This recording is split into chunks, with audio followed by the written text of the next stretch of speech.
আমাকে বিয়ে বাড়ি নিয়ে যাবে না। তার একটা কথা বলছি, বর যখন তোমাকে ছেড়ে বিয়ে বাড়ি চলে যাবে একা একা, তোমাকে নেবে না। আমি দেখো পুরো রেডি হয়েছিলাম আমাকে নিয়ে যাবে বলে, কিন্তু দেরি হয়ে গেছে বলে আমাকে আর নেয়নি।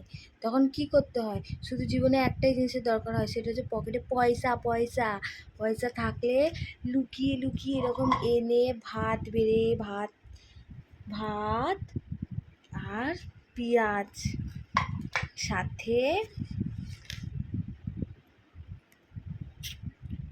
मटन मटन मटन कसा मटन मटन मटन कसा कसा নিয়ে এসে গাপা গাপ খাপা খাপ করে সাটিয়ে দিতে হয়, বুঝেছো?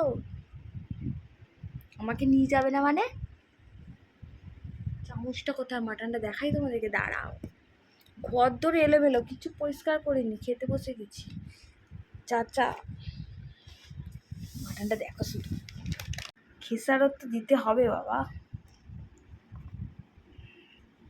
এক পিস, ভালো পিস দিয়েছে, হেভি পিস দিয়েছে। হোটেল তাজ থেকে অর্ডার দিয়েছি। এই মা 3 পিস না, 4 পিস রয়েছে। কালকে টুক করে একটু ফ্রাইড রাইস বানাবো, ফ্রাইড রাইস বানিয়ে এই পিসটা দিয়ে খাবো।